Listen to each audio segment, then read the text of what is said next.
Olá, querida aluna do oitavo ano, seja bem-vindo a mais uma videoaula de língua portuguesa. Eu sou a professora Nadi e continuo te acompanhando durante seus estudos. Bom, a aula de hoje a gente vai continuar falando sobre um pouquinho de dicas de estudo que vão te ajudar a se preparar não só para a língua portuguesa, como também para outras matérias. Na aula passada, a gente falou um pouquinho sobre alguns gênios que não conseguiram se sair bem na escola, apesar de serem muito inteligentes.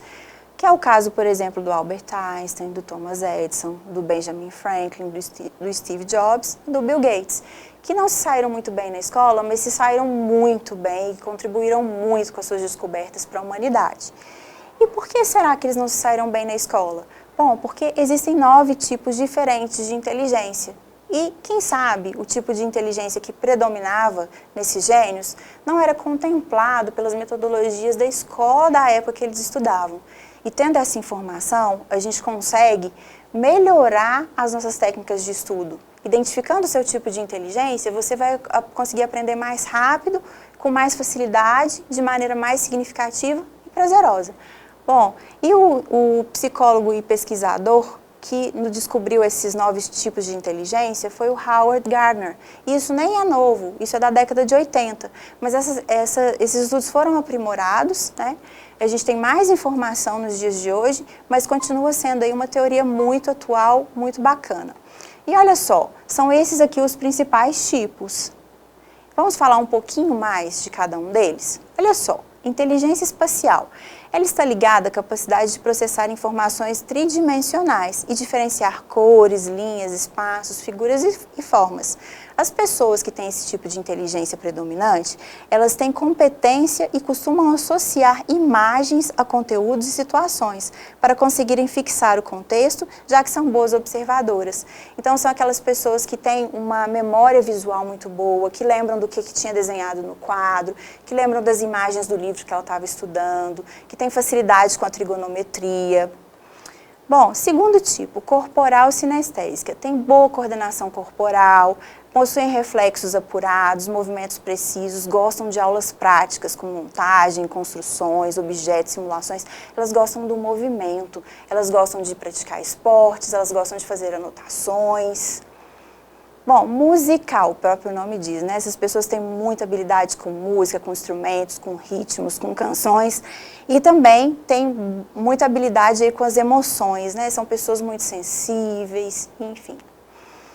A intrapessoal é aquela pessoa que é voltada para dentro de si mesma. Então, geralmente, ela é um pouco mais tímida, às vezes mais solitária, ela fica mais à vontade quando ela está sozinha, ela gosta de trabalhar ou estudar de maneira mais individual e ela se destaca, às vezes, na escrita, na pesquisa, em projetos, mas quando são feitos de maneira independente, certo? Então, às vezes, ela não se sai muito bem se ela precisa se inteirar com outros estudantes e não tem nada de errado nisso. A interpessoal é o contrário, são pessoas que são bastante populares, gostam de estar em grupos, gostam de coordenar esses grupos, gostam de liderar. Então, elas têm uma grande capacidade de interagir e lidar com pessoas. Elas demonstram o melhor desempenho se elas trabalham em equipes, elas gostam de discussões, gostam de organizar os trabalhos, os eventos. Bom, o sexto tipo de inteligência é o lógico-matemática. Bom, o próprio nome também já trouxe informação para nós, né? Essas pessoas têm grande capacidade de identificar padrões lógicos, seguindo linhas de raciocínio. Elas conseguem desenvolver raciocínios lógicos, solucionar problemas facilmente, gostam de aprender por meio de resolução, classificação, tabelas, gráficos, né? São os matemáticos aí da área. Linguística, bom, essa aí é a minha área, né? Essa é a minha praia. São aquelas pessoas que têm capacidade de usar a linguagem na transmissão de ideias, tanto na forma escrita quanto na forma oral. Elas têm grande facilidade de aprender idiomas, línguas estrangeiras, e elas gostam também muito da leitura e da produção de textos. Elas gostam de fazer resenhas, resumos, né? E dessa maneira elas têm facilidade para aprender. O existencial é aquele mais filósofo, que gosta de questionar assuntos que envolvem o mundo, o sentido da vida, a existência humana. Eles gostam também, são muito ligados aos hábitos familiares, às crenças, né? Então, são aí mais desse mundo da filosofia, do pensamento. Os naturalistas são aqueles que são voltados para o meio ambiente, né? Os biólogos, os veterinários, né? Eles têm muita sensibilidade em relação à natureza, aos animais, ao meio ambiente. E uma forma de estimular essa competência é fazer atividades ao ar livre, vivenciar experiências com a natureza, cuidar dos animais, cuidar das plantas. Então, esses são os 9 principais tipos de inteligência. Já identificou aí qual é a sua? Bom, na aula anterior a gente fez um testezinho. Se você não fez ainda, que tal a gente buscar um aí para certificar qual é o seu tipo de inteligência? Mas independente do tipo de inteligência que você possua, existem algumas técnicas que servem para ajudar a gente no nosso dia a dia. Como fazer um resumo, por exemplo. Você sabe fazer um resumo? Ou às vezes você fica um pouco perdido, ou você não tem hábito de fazer resumo. Bom, se a matéria for muito extensa, muito longa, fazer um resumo sempre ajuda. Olha só, então algumas dicas. Primeiro, faça anotações enquanto você lê a matéria. Então, você vai fazer uma leitura geral no primeiro momento e aí vá anotando aquilo que você considera que é mais importante. Marque os principais pontos a serem ressaltados. Então, sublinhe, chame atenção para alguns pontos que você considera importante. Uma ótima técnica é você explicar as matérias com as suas próprias palavras. Então, imagine que você precisa explicar aquilo para um amigo, ou explique de verdade aquilo que você entendeu para um amigo. Isso ajuda a gente a fixar os conteúdos. Evite digitar, escreva tudo à mão. Existem pesquisas científicas que mostram que a gente aprende mais e melhor quando a gente escreve. Então, nada substitui você pegar o lápis, o papel e a caneta e fazer as suas próprias anotações. Digitar não é a mesma coisa, ok? Uma outra dica também que não está aqui, ler. Ler em voz alta, reler em voz alta também nos ajuda a fixar melhor os conteúdos. Releia antes de finalizar. Então, dá uma lida geral, vê se está contemplando tudo que é mais importante, vê se precisa acrescentar mais alguma coisa. Uma outra dica que eu vou entrar aqui, né, eu vou detalhar um pouquinho mais, é sobre o mapa mental. Olha só, o mapa mental também ajuda muito. Você sabe como fazer um? Não precisa ter tanta habilidade aí de desenhista, não. Um mapa simples já ajuda bastante. Vamos falar um pouquinho disso. Bom, então esse aqui é o esquema de um mapa mental.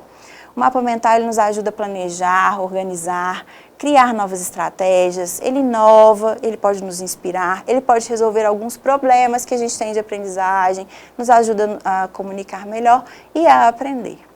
Bom, então essa técnica do mapa mental, ela foi criada, na verdade, no final da década de 1960, por Tony Buzan, um consultor inglês. Essa técnica consiste em criar resumos cheios de símbolos, cores, setas, frases de efeito, com o objetivo de organizar o conteúdo e facilitar as associações entre as informações destacadas. Olha só, então aqui a gente tem um mapa mental com vários símbolos, bem colorido, essas cores são importantes, os símbolos são importantes para chamar a atenção, né, para o nosso cérebro memorizar melhor. Ao fazermos os mapas mentais, estamos trabalhando com os dois lados do nosso cérebro, o lado racional e o lado criativo. E isso faz toda a diferença na hora de memorizar e na hora de aprender melhor os conteúdos. É um método muito eficaz porque melhora a nossa memória e a nossa compreensão por meio da representação visual dessas informações. E para te ajudar a fazer um mapa mental de maneira mais eficiente, eu separei um videozinho aqui. Vamos dar uma olhadinha? O mapa mental é uma técnica de estudo super eficiente. Ele serve para organizar grandes volumes de conteúdo e para facilitar a associação entre os assuntos. E isso é legal para evitar aquele famoso deu branco na hora da prova, sabe? É fácil de fazer e o estúdio tá aqui para te ensinar. Saca só, pega aí uma folha em branco, coloca ela na horizontal e escreva o título do assunto no centro. Isso, ó. Bem bonito, ou nem tanto assim. E não se preocupa com caligrafia e grandes habilidades, não. O importante é fazer um resumo que deixe o assunto bem claro para você. Combinado? Faça umas setas para conectar o título com informações importantes. Tá, mas o que seriam essas tais informações importantes? São aquelas que merecem destaque no resumo, tipo o contexto histórico, a localização, a data, as causas, as consequências e por aí vai. Vamos ver um exemplo? Impactos ambientais. Aqui a gente pode puxar setas para alguns tópicos como impacto das usinas, o problema do lixo e o ecossistema sem impactos. O próximo passo é fazer uma lista com subtópicos para deixar tudo bem explicadinho. Dicas legais para você. Use canetinhas de cores diferentes para cada tópico. Faça também marcações e desenhos. É que elementos visuais super ajudam a associar informações e criar conexões. Então, libere o artista que há em você. O quê? Mas você não sabe desenhar?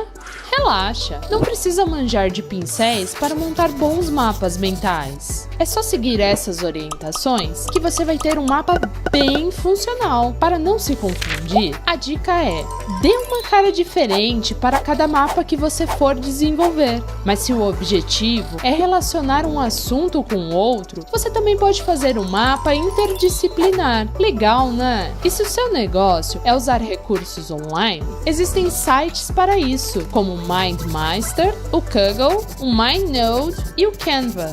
Com a ficha de mapa mental, você memoriza os principais pontos do tema estudado, organiza as ideias e acessa mais fácil o conteúdo na sua cabeça. Comece agora mesmo a criar seus mapas mentais. A gente garante que sua rotina de estudos vai ficar muito mais eficiente. E aí? Aprendeu a fazer já o mapa mental? Que tal testar no seu próximo estudo, na sua próxima prova? Bom, mas vamos recapitular algumas informações. Primeiro, a ideia central do mapa mental é muito importante. Então, no meio, você sempre vai colocar a ideia central, porque a partir dali você vai construir ramificações de outros temas, de outros assuntos. Então, dê início ao mapa mental sempre no centro da folha, que aí você vai deixar espaço para você construir ali as outras ramificações com as outras informações. Segundo, as ramificações. Depois que você tem já o tema central, a ideia central, você vai começar a construir essas ramificações. E elas serão a conexão entre essa ideia central e as ideias secundárias. E para você ter um melhor entendimento, imagine como se fosse uma árvore. E todos os galhos estão interligados ao tronco, que é a ideia central. Terceiro, palavras-chave e imagens-chave. As palavras-chave e imagens-chave são responsáveis pela ativação da nossa memória, fazendo com que o nosso cérebro assimile e memorize as informações e sintetize melhor os conteúdos. A gente tem que evitar colocar frases longas, então é bom que você coloque realmente imagens-chave, palavras-chave, porque assim seu cérebro vai memorizar, vai visualizar e vai fazer as associações necessárias depois, ok? Se o seu mapa mental ficar muito cheio de informação, você não vai conseguir fazer com que ele fique eficiente. Como eu tinha falado anteriormente, as cores são muito importantes, porque elas vão fazer você memorizar melhor. Então, para facilitar a compreensão, utilize cores diferentes. É recomendado que se defina uma cor para cada ramo principal, assim o seu cérebro fará melhores associações. Quinta e última dica, faça quantas mudanças, quantas edições você precisar até você ter o mapa mental que você considere mais completo e mais eficiente. Bom, vamos lá. Outras dicas de estudo. Faça um cronograma e seja disciplinado, tenha sempre um horário de estudo diariamente para você repassar a matéria que você viu durante aquele dia. Organize seu local de estudo, que seja um ambiente limpo, tranquilo, iluminado, arejado. Estudar em um lugar muito confortável, como no seu quarto, em cima da sua cama, por exemplo, não funciona, porque a sua tendência é relaxar e aí se você estiver cansado, você vai acabar pegando no sono e não vai estudar. Esteja fisicamente bem. Então, esteja motivado, esteja preparado, esteja acordado. Se precisar, lava o rosto, toma água gelada. 4. Leia, mas escreva também. Olha só, digitar não é a mesma coisa de escrever. Há estudos que mostram que a gente aprende mais quando a gente escreve, porque a gente ativa áreas diferentes do nosso cérebro. Ler em voz alta também faz com que a gente aprenda melhor.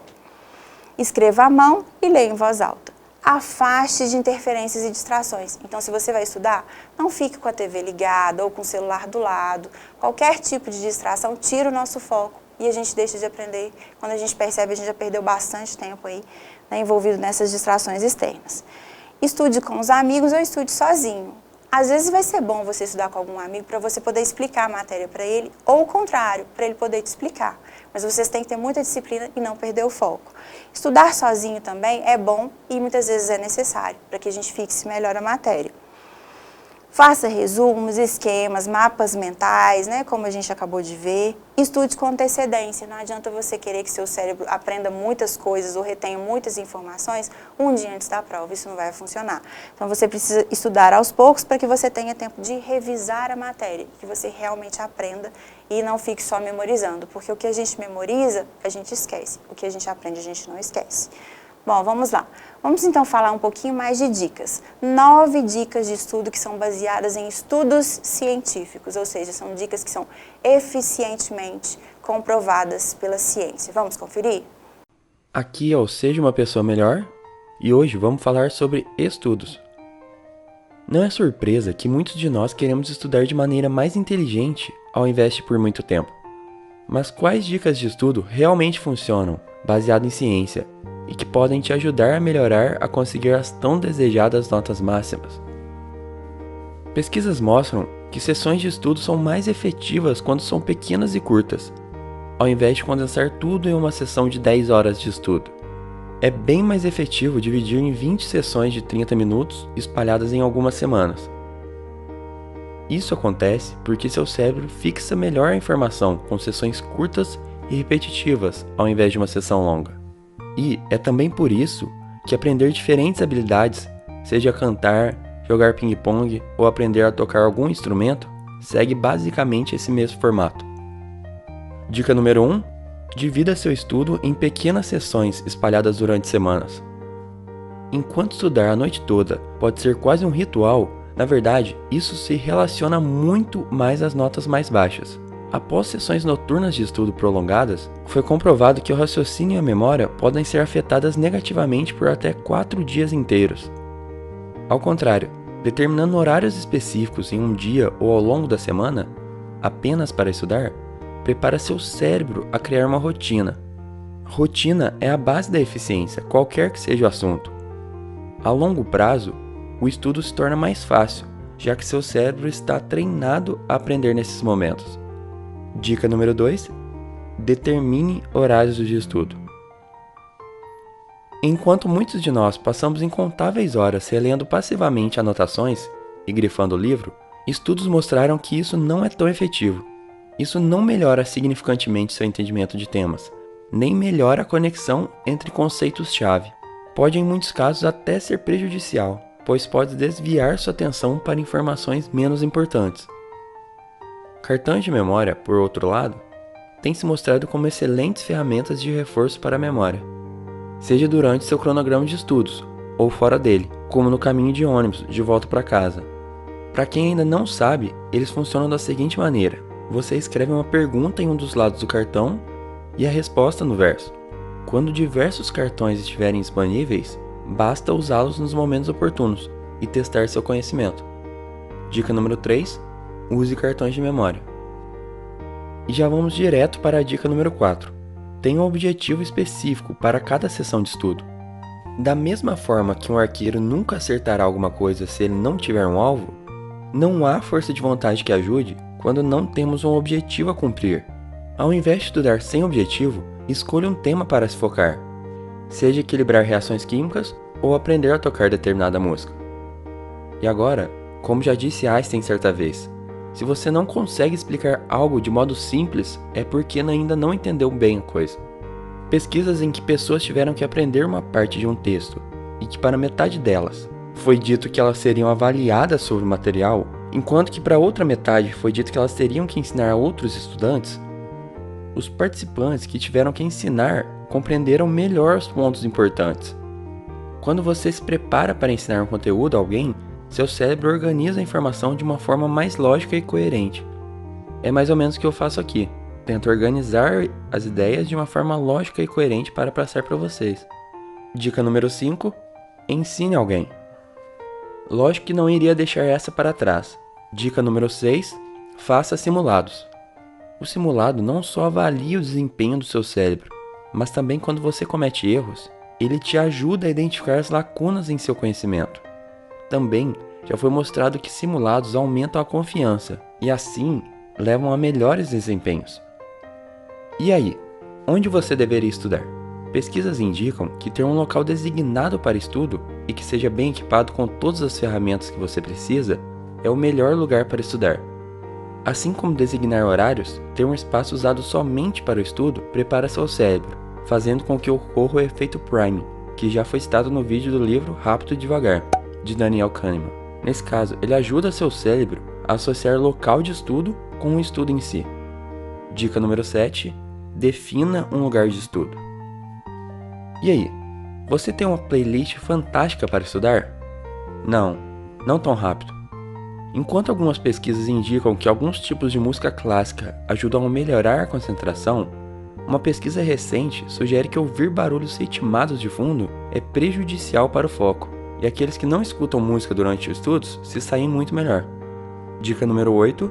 Estude sem música. E finalizando com a dica número 9, se você ainda não fez, deixe seu celular de lado. Acho que não é novidade para ninguém que o celular, com suas mensagens e todas as mídias sociais, diminuem drasticamente a concentração na hora do estudo, fazendo com que algo que poderia ser estudado em menos de 1 hora seja na verdade passado para uma maratona de horas e mais horas de estudo. É isso aí, pessoal. Agora quero que usem não só uma dessas, mas todas essas 9 dicas combinadas e que elas deem uma turbinada nos seus estudos e, consequentemente, nas suas notas. Bom, tenho certeza que você gostou desse vídeo, que você vai aplicar no seu dia a dia.